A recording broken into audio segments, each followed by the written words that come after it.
The Duke and Duchess of Cambridge are a modern young couple, and they represent the future of the British monarchy. On their tour of the South Seas to mark the Queen's Diamond Jubilee, the further they go, the more popular they seem to be. This is the hottest couple in the world now. This is the Brad and Angelina royals. This is the couple everybody wants to call. But halfway through the trip, a French magazine publishes photographs of Kate topless on holiday in France. Her most private moments suddenly made very public. But by the end of the tour, they put aside their feelings of sadness and anger and just get on with the job, flying the flag for Britain in some of the most exotic places on earth.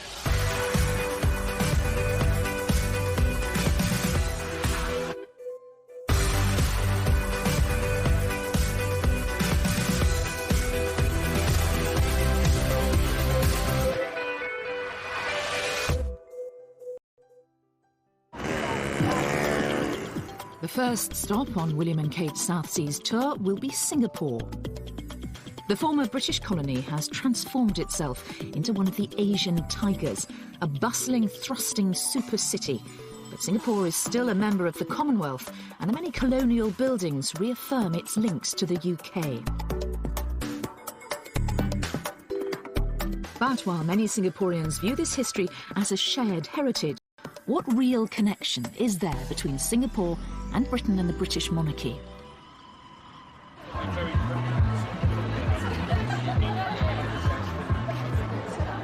At a private party of both Singaporeans and expats to celebrate William and Kate's visit, there's a keen sense of anticipation. It is good, yes, in a sense, for branding of Singapore. It's like we may be small, but at least we are in a world standing like, okay, the royal family visited us, and that's something that we should be proud of. The wedding was fabulous, and in Singapore, weddings are equal to fertility. Yeah. The bigger your wedding is, the more successful you are. The royal wedding was pretty big. Yeah. So in that sense, you know. I'm really proud. I think. Are you? Yeah, I think Catherine's going to make a wonderful queen. She just comes across as a compassionate, kind person, and I think she's doing the job very well. So she's good for Britain. They are good for Britain. Yeah. Oh yeah. They're our future.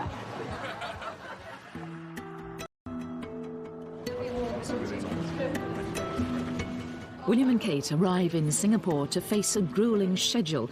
4 countries spread over thousands of miles of ocean, all in 9 days. They are not only representing the Queen, but under constant scrutiny themselves. But the first event of the tour is a more poignant ceremony to see an orchid named after William's mother, Princess Diana, whose hand William is not to know that the press intrusion that dogged his mother is about to start all over again for him and Kate. The media pack are all gathered here at the Botanic Gardens for the couple's first engagement. The royal couple are here for an orchid naming ceremony. The flower was originally named after Princess Diana, but she died 2 weeks before she was due in Singapore to be there at the ceremony. For the occasion, Kate wears a dress created by British designer Jenny Packham. Appropriately enough, it's got an orchid motif. Graceful white orchid, named after William's late mother, is a private moment for the royal couple, and the crowds have been kept away. They also see an orchid bred specially for them. Everybody is waiting out here In the heat for William and Kate to come back. They came up here about 20 minutes ago. They're in the orchid naming ceremony, and they're due to come back this way. And the police are getting a little bit agitated, trying to keep us all back from the road. Who are you waiting to see? The princess. The princess? They come to Singapore, they're ambassadors of the royal family and of the UK in Singapore, so it's a very special occasion. Hello, what's your name? Prince William. You're Prince William. Of course. And after waiting patiently to see the Duke and Duchess, their glimpse of the young couple is all too brief. Did you wave your flag? Yeah. She was on the other side. Oh, I'm on the way up. You didn't see her? No, not through the window. You look upset because you didn't Prince William. Did you not get to see them? The Queen first came to Singapore in 1972, and although her tours were more formal then, she's always been keen to meet people wherever she goes. Back in 1972, this was a brand new housing development, and the Queen and the Duke of Edinburgh came here to visit some of the residents. Well, now, 40 years later, I'm here to meet one of them. Thomas Pung was chosen to meet the Queen during that 1972 tour.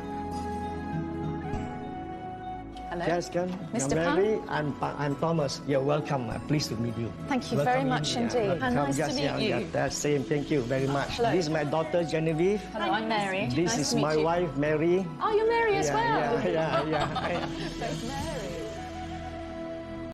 So these are the photos of 1972. Correct. I see. They were on the balcony waving to the crowd, is it? Is this outside your flat? Correct. That's correct. Yeah. This is you? Yes, this is me.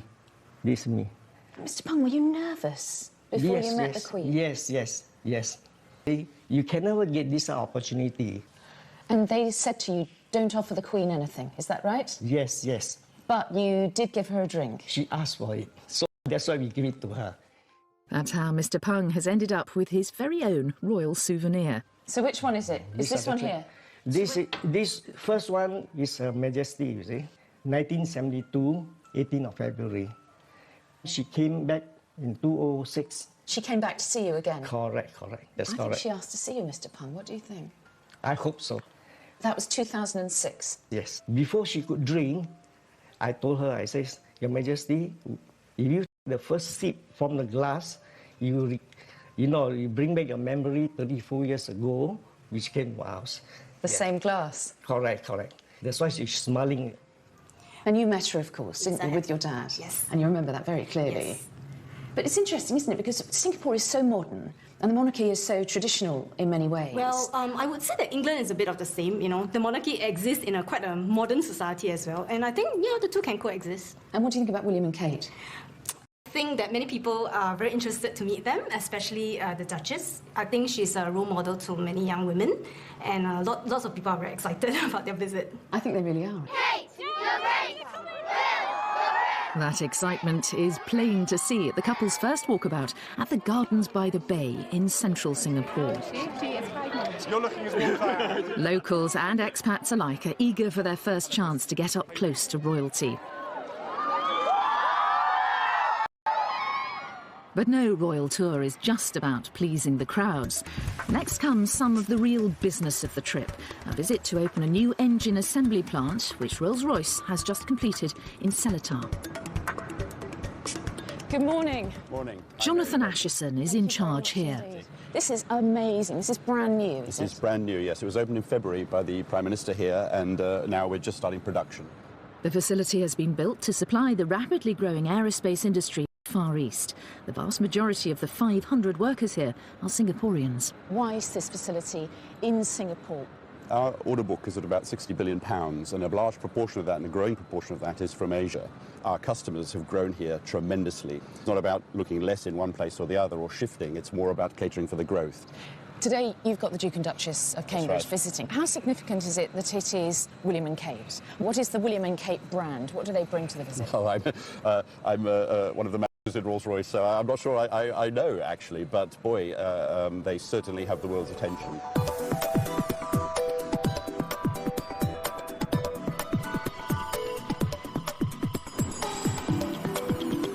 So we're here, they're in the building, and they're being briefed. Distinguished guests, important customers and partners, please join me in welcoming their Royal Highness Mr. Seletar. There is a tendency amongst some people to think these tours are just froth and bubble. In fact, they're far from that. The popularity of the royal family firstly engenders goodwill, but secondly draws attention yet again to our country and the business and other opportunities that are available there. Here is cutting-edge aerospace technology developed by one of the United Kingdom's great global companies. I know that Rolls-Royce sets as its standard that it should be trusted to deliver excellence. There can be no doubt that Seletar will deliver exactly that. Thank you. 3, 2, 1.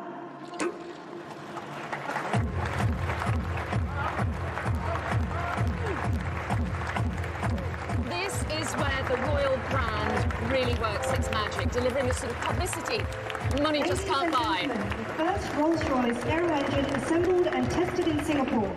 The huge attention the royal couple are attracting in Singapore brings real benefits. But being such celebrities has its downside too. The publication in France of photos of a topless Kate on holiday, with echoes of the press treatment of Princess Diana, is soon to disturb the careful choreography of the tour. Stay there! Stay there!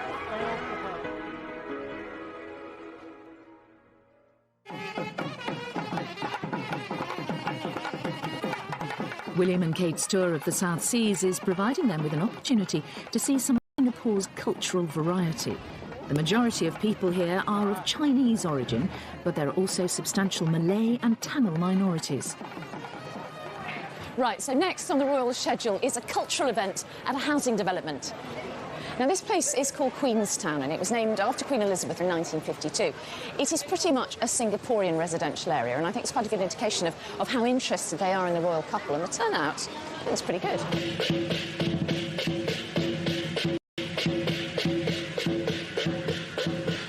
Tell me, why are you here to see William and Kate today? Because it's modern Singapore now. Why do you care about the royal family now? Why do we care? Yeah, why do you care? He's a very charming prince. He's a very charming prince and so escaped, so beautiful After all, lady. we were a British colony before. Yeah, right. Yep. Yeah, gorgeous couple. Yeah, gorgeous couple. Yeah. They are more human. You're more human. They're more human than the other royals, are they? Yeah. Is that what you're saying? Yeah, Yes, that's what we I feel. think. Yes, he had the image of the mother, Princess Diana, which everybody well know about her. Yeah, if all Asians love Princess Diana too, so I guess they love William as well. How excited are you about this royal tour? Super excited. We actually skipped school ever since they were dating and all that, you know, so it's like nice to see them. Hopefully Kate's pregnant finally. After just half an hour, they're off to another appointment, and it's one that's obviously close to William and Kate's hearts. The Rainbow Centre is a charity for children with special needs. Nearly 1,000 kids attend here with a variety of disabilities. With one staff member for every 2 children, including teachers, therapists and psychologists, it's an expensive place to run, and it needs all the help it can get. William and Kate have chosen several children's charities to support in Britain, so the Rainbow Centre is precisely the sort of place they want to visit during their time in Singapore. Hello. When the excitement has died down, meet some of the children, parents and staff at the centre who've had the chance to welcome the Duke and Duchess. It's really a nice experience to have them with us today. I met the Duke. Did you? And he's so warm. Yeah, you just feel at ease when you're with him. Yeah, and he seems to love the children as well. He went to the students to actually spoke to them. Yes, that was very nice of him. And how did the children respond to him, the students? They were excited. Are you excited? Me and my mom go and click the photo and see. You clicked a photo of the Duke and Duchess today, did you? This is an occasion when the royal couple's celebrity will be of real benefit to the charity. Now, the crowds here at the Rainbow Centre are certainly not large, but they are extremely enthusiastic. And I think they demonstrate the couple really can attract attention to good causes. I think they are really natural around children. I think they really love children. They like them. They know that children have been dreaming about meeting a real live prince and princess. And they have stars in their eyes when they meet William and Kate. And I think they do everything they can to make those dreams true. To Her Majesty the Queen and the Duke and Duchess of Cambridge. So far, William and Kate certainly seem at ease with their role and each other. The royal couple's time in Singapore is nearly over. But the final stop is to pay their respects to the thousands of Allied soldiers who perished there during the Second World War. Little do William and Kate know, but it will also provide one of the last moments of calm before the storm about to break thousands of miles away in France.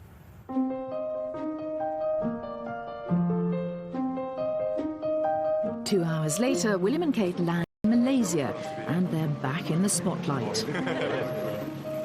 The Queen and the modern royal family have grown up with the Commonwealth. It's immensely valuable to Great Britain.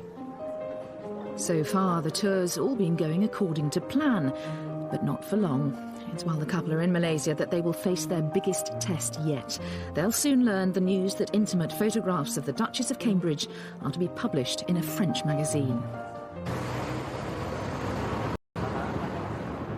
But today, their first day in the capital, Kuala Lumpur, it's business as usual. The magazine has yet to hit the newsstands. KL, as it's known, is a futuristic city famed for the Petronas Twin Towers, one of the world's tallest buildings. KL is a financial powerhouse, and there's work to be done. It's not their job to promote their business, but simply by being there, they draw attention to the opportunities that exist. The first appointment in a very full day is lunch with Malaysia's Prime Minister. Next, a more informal visit, and one very dear to the couple, a hospice. So far, they're half an hour behind schedule. We're OK this side, we've got a big fan, but look, over there, they are boiling.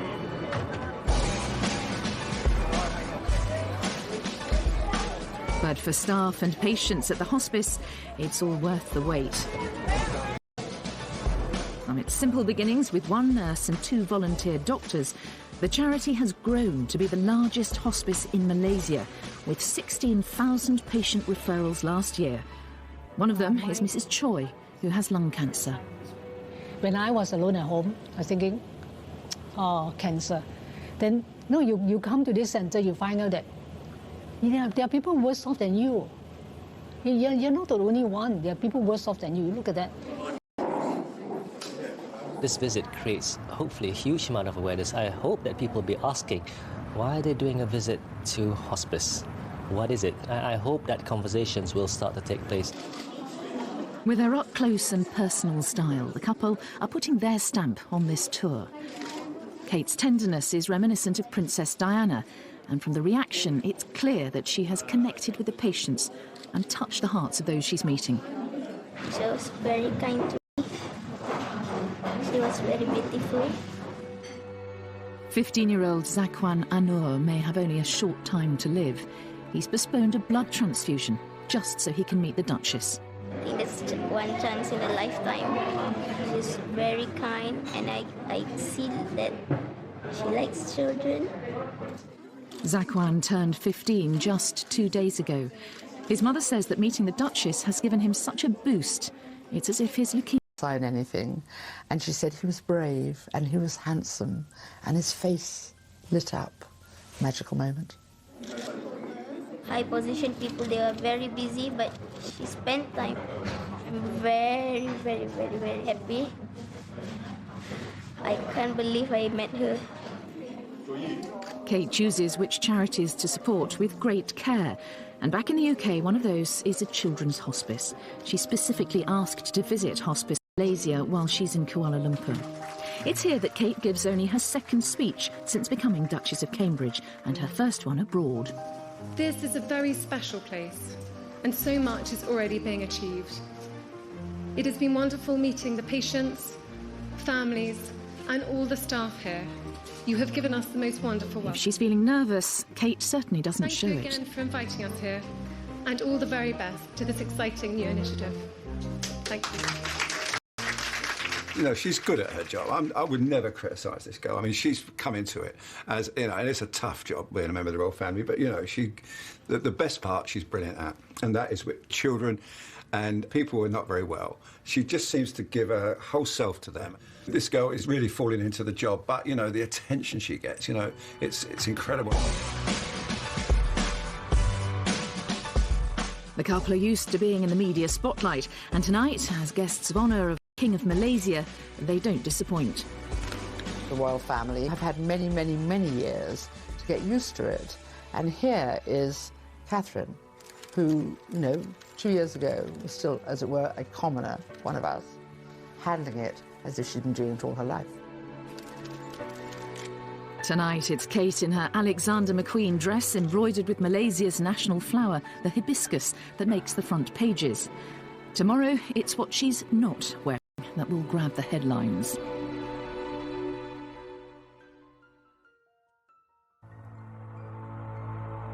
It's a big day in Kuala Lumpur, and it begins with a visit to a mosque. 2/3 of all Malaysians are Muslim. For the mosque, Kate, like all women, is modestly dressed. But she and William have recently learned something that could derail the whole tour.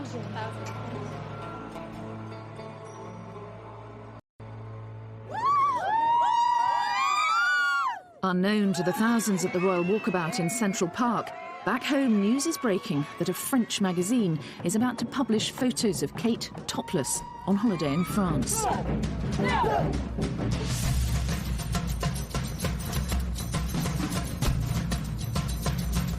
Stay here. To see her. For these crowds, being this close to the Duchess is something they'll remember all their lives. This is Kate's job now.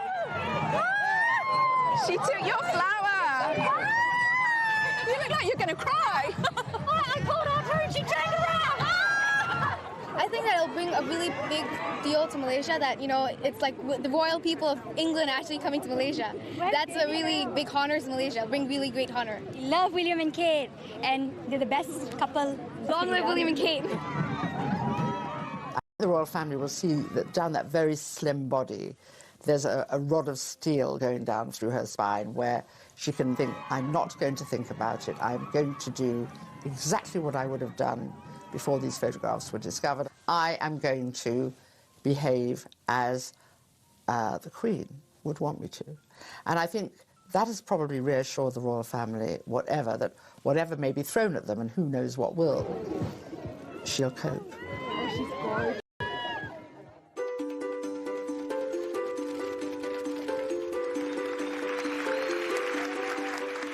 For William, selling Britain abroad is what he is here to do.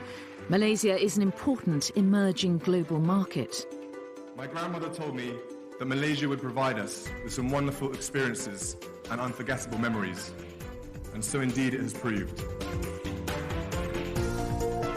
The Star is Malaysia's largest circulation tabloid. At today's editorial meeting, there's plenty to discuss.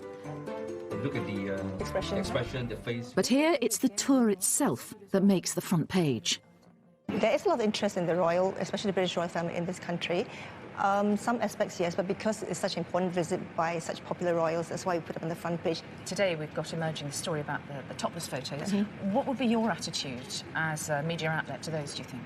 We will run the topless stories because it is news, but we'll focus on what they've done here. We are very protective of our own royalty here, and there's some cultural, even religious sensitivity. In newsrooms back in London, things couldn't be more different. And for the royal family, the parallels with what happened to Diana are all too clear.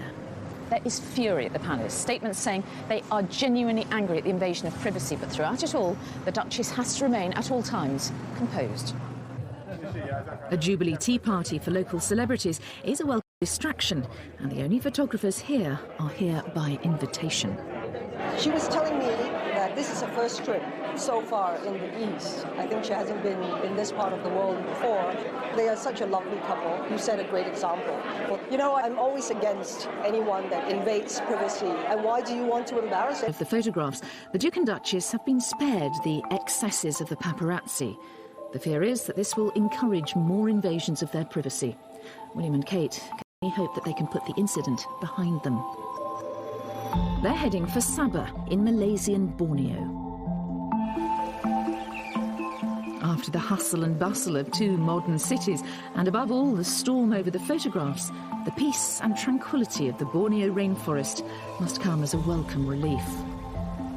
Economies may be thriving in the Far East, but at a cost. Rainforests in Malaysia's Sabah district are being cut down, threatening an entire ecosystem. Looking much more relaxed and cheerful than the previous day, William and Kate arrive at Danam Valley, a conservation area covering nearly 200 square miles.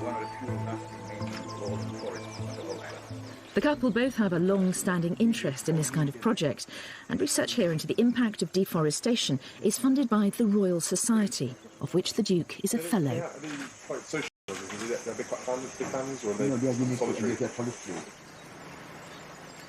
Deforestation means that orangutans in Borneo are endangered.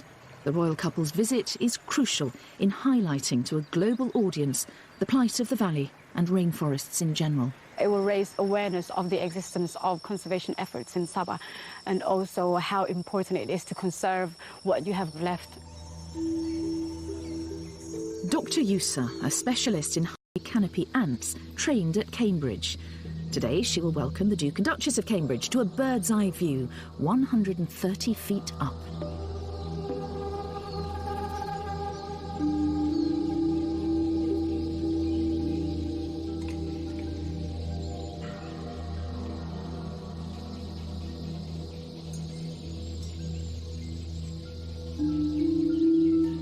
Both William's father and grandfather are vocal advocates of conservation.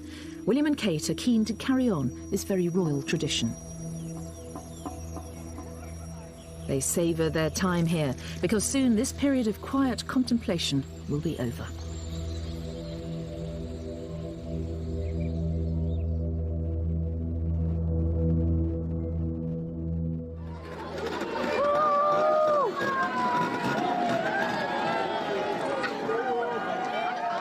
The royal couple have a packed schedule in the Solomons, 4 islands in 2 days. The welcome in the capital Honiara is unlike anything so far. The Solomon Islands may be remote, but it's a member of the Commonwealth, and Queen Elizabeth is queen here. Away from home. But that doesn't affect the relevance of the British royal family to the people here, and certainly not the warmth of the welcome for William and Kate. Welcoming the people, maybe, but the media still know where the story lies. Palace officials know they can't stop the publication of these pictures overseas. The only question now is whether or not the floodgates will open. So as the couple are walking into this cathedral, the scrutiny on them is enormous. Exactly what is the nature of their expressions? Exactly how upset or angry do they look? Congregation to stand.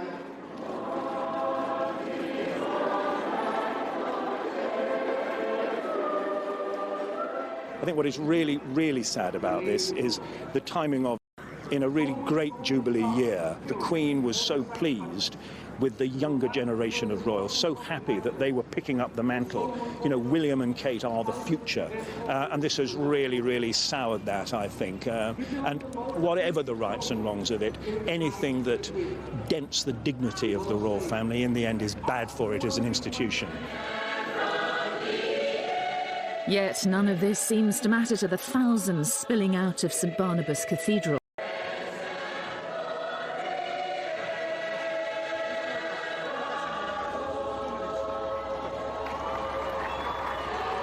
The islands are overwhelmingly Christian, and William and Kate are a personal link to the Queen, the Supreme Governor of the Church of England, a role that one day will be William's.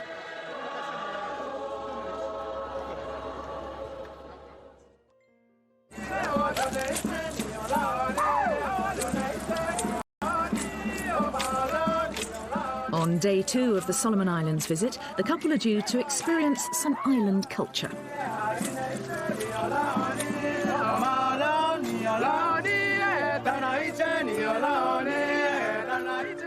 When Queen Elizabeth came here in 1974, the Solomon Islands had still not gained independence.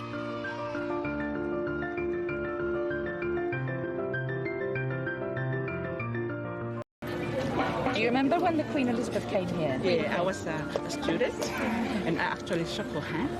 Yes, we were standing and she came in, sort of, and I can still remember. She was young then.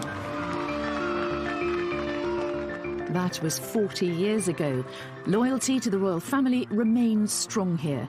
The media frenzy in Europe seems a long way away.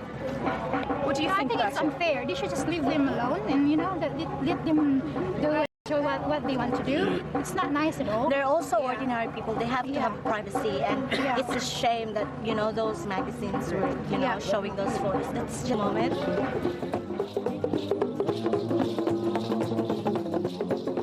William and Kate may be smiling, but in France, their lawyers are going to court.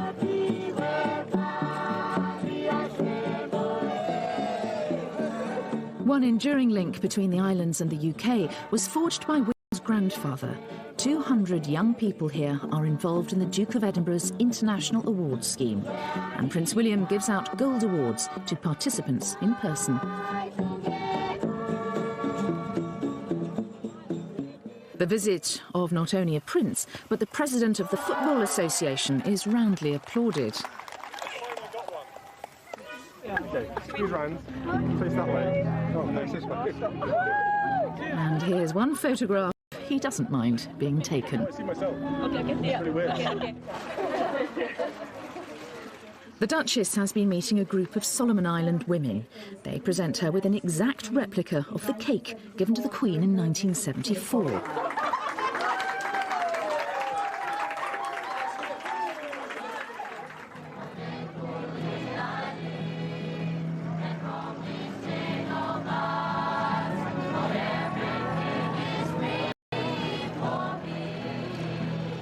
The island of Marau is a short flight away. The press photographers are there ahead of the royal couple and have already made the connection with the story of the week.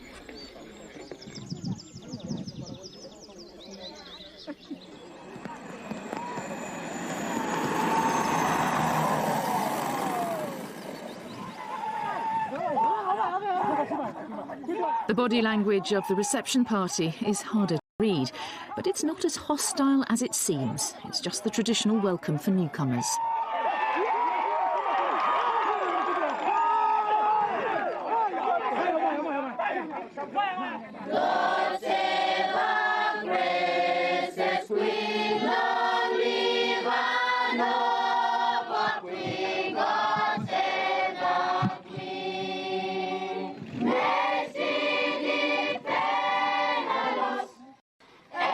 And it's easy to get caught out by the local version of the national anthem.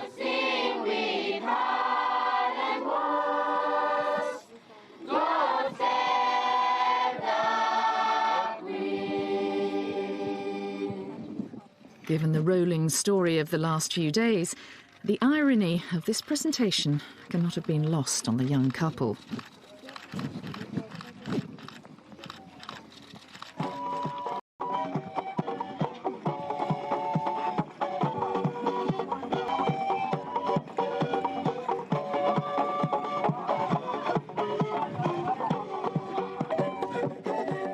The 1,000 Solomon Islands are scattered over a huge area of ocean. William and Kate are visiting just 4. Our presence here today is indeed very special to us, as we are proud of the legacy, once as a protectorate of Great Britain, and to have you in person as next in line to the throne setting foot on our own soil this afternoon. A traditional war canoe transports William and Kate to the idyllic island of Tavanapupu, where they can spend some time alone. For one night, at last, they'll have the privacy they were denied in France. The South Seas, it seems, are working their magic.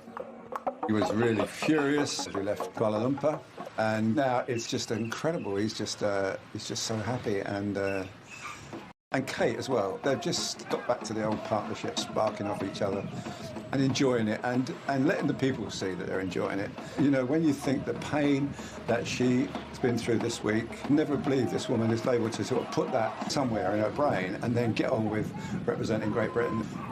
Brilliant. Back in the capital, local radio is preparing to say goodbye. This color boat, we're about to follow decorated one, or what is special about? I'm meeting Bart Bassier and his team getting ready to report on the Duke and Duchess's departure to the final stop of the tour.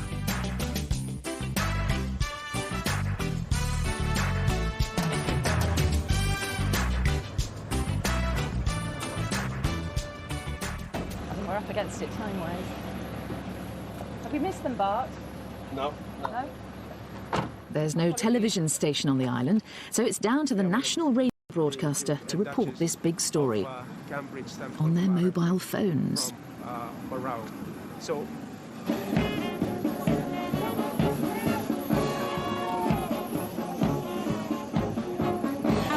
the Royal Solomon Islands Police Force, so they are all here, very smart indeed in their beautiful uniform. Here comes the Duchess of Cambridge and the Prince William, and they come out behind them, ready for me to walk with the big people along Yume.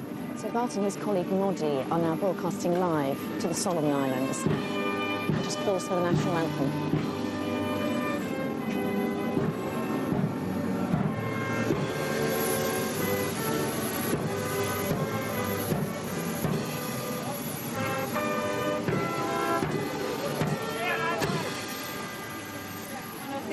Overseas reporters is also here with us.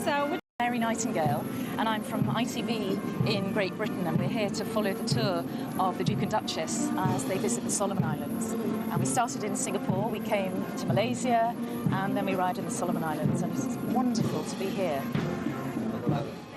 At this point in time, and before they are over the go upload plane, two fellows just stand up and pose for some fellow pictures. Look at all the people up there. The turnout here is amazing. William and Kate are on their way to one of the smallest and most remote nations in the world.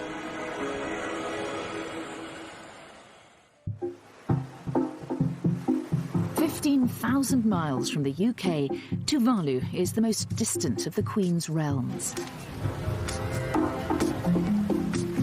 Even a sudden tropical downpour can't delay the enthusiastic preparations for the most important visit of the century. Today is the day the people of this tiny Pacific island have been looking forward to for months.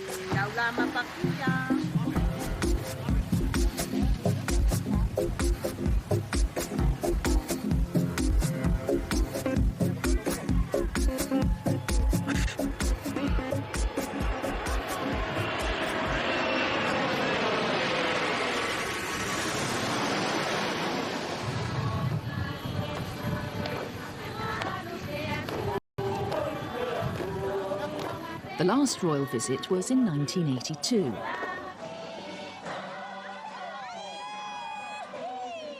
We were like young girls when she came in 82.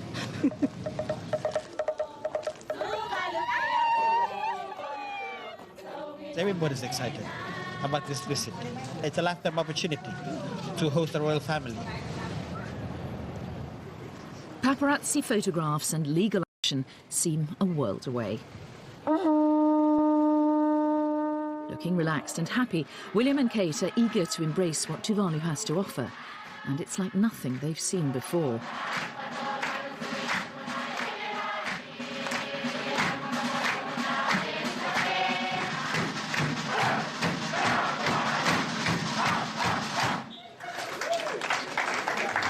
We show a sign of respect to the royal family. They only have a short time on this tiny island, and there's a lot to cram in to give them a taste of local life.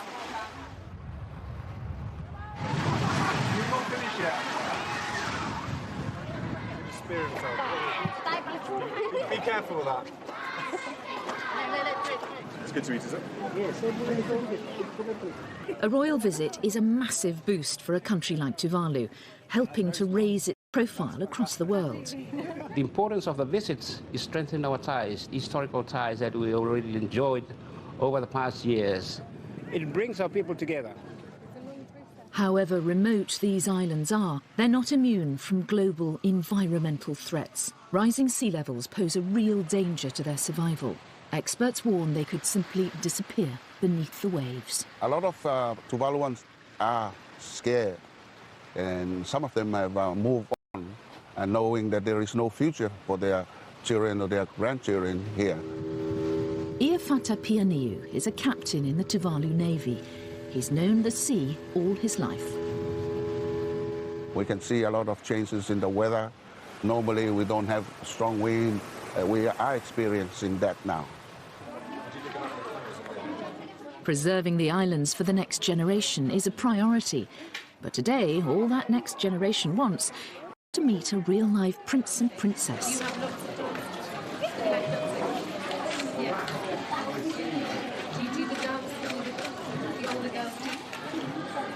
We will both remember it and the joy and happiness of what has followed for the rest of our lives. It remains for me... It's the final speech of this long tour, and William chooses to speak a few words of the local language. Fakafeti Lasi. Thank you.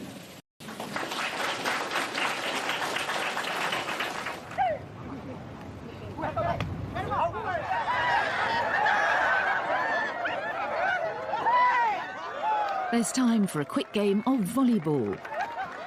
But if you're going to do things the Tuvaluan way, it can only mean one thing.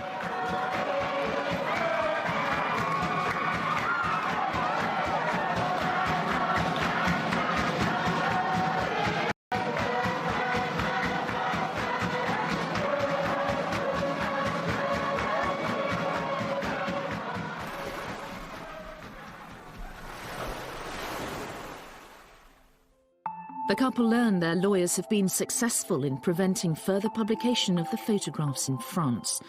A small victory, but it may not be enough to prevent the ongoing erosion of their privacy. This has undoubtedly been a challenging tour for the Duke and Duchess of Cambridge. 25,000 miles in 9 days to the furthest reaches of the Commonwealth. And yet, even in this paradise, half a world away from home, it's been impossible for them to forget the sometimes ugly realities of modern media. But despite what the palace describe as their fury and sadness at the invasion of their privacy, they fulfilled everything that people dreamed about when they went there. They joined in, they smiled a lot, they laughed a lot, and they handled themselves with true composure. The Duchess of Cambridge's role is growing within the Tours, and I think we will see it grow continually in the future. If the purpose of this tour was to introduce the next generation of the royal family to more parts of the Queen's Commonwealth, it has also served to remind the young couple that their celebrity is not without its pitfalls.